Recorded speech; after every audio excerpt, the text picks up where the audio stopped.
Hello everyone, this is day 17 of 21. I wanted to host a space today for you to do a self practice.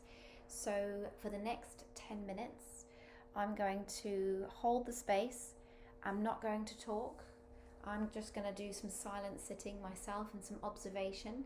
And I invite you to join me to first choose as well what you'd like to practice. Maybe today you'd like to practice one of the breathing techniques, or just observe the present moment, perhaps a body scan. So go ahead and just decide what you'd like to practice today.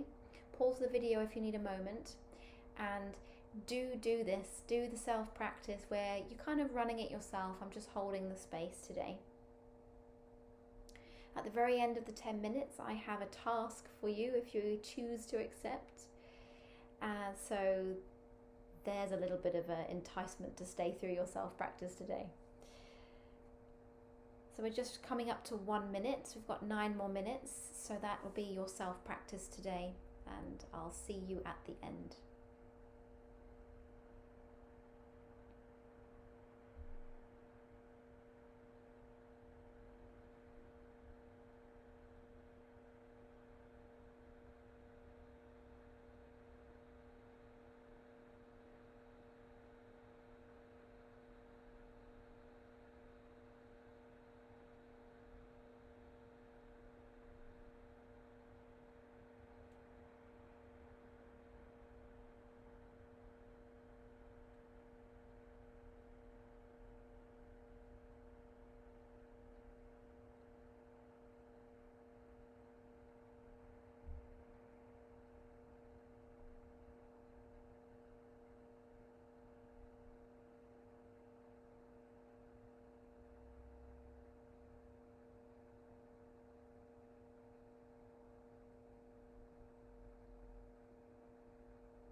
in a couple of moments we'll just come to a finish with your practice, your current technique that you're using today. If you have had your eyes closed for the last 6 or 7 minutes, 8 minutes, just rub your hands together again. Make some heat, place them over the eyes, and open the eyes. So how did that go? So you just had a few, well, if you didn't pause, you just had a few moments to decide on a practice and go in by yourself without guidance. Please write a reflection about how that went for you, if things did come up or it was either great or difficult, or even if it was just nothing. Write a reflection so you can keep a track on your own self-practice. Do you prefer to be guided in your meditations? Do you prefer to be guided in your pranayama, your breathing techniques? Was it actually better because you were on your own? Were you able to manage it? So it's good to just ask yourself these questions so you can find exactly what works best for you. Because you never have to be alone. You can always find places to practice meditation, pranayama, yoga. Some people like it, some people prefer on their own. It doesn't have to be, you don't have to work towards sitting alone on the top of a mountain. I often use Yoga International and Eckhart Yoga as a place to find lots of videos and techniques. And I also use a few live meditation providers who come together in groups on Zoom. So yes, it's good to know what suits you and what feels right. So your task for today. So the task for today is 2 things related to each other. First of all, can you just write down in your diary, in your journal, mindfulness practices that are not the ones that we've done together. They can be anything, walking, journaling, well, journaling we've done, but writing or washing up mindfully, eating mindfully, and just write a list of practices or mindful practices that you would like to do more often. You can write 1 or 20 or however many you want, but I just want you to jot down a few things that you're thinking, do you know what, I would like to do that more mindfully. It might even be going to bed in the evening, making it a bit more mindful, not watching TV, but actually reading or doing a little bit of something, colouring in, knitting, reading, whatever it might be. Make a little list of those things. And your second task is today or tomorrow, can you please try mindful eating? So something I didn't even know existed until I went to India the first time for a course, when I sat at a table with 35 other people for half an hour eating in silence. It's so strange the first time. And obviously I understand that not everybody can do this in their house if they eat with family or whatever. But perhaps take a sandwich with you out for a walk, or take it into another room and spend the time that you are eating in silence, observing yourself eating, tasting everything, processing the flavors, and try a mindful eating session. And that's your task for today. I'll see you tomorrow. Thank you very much.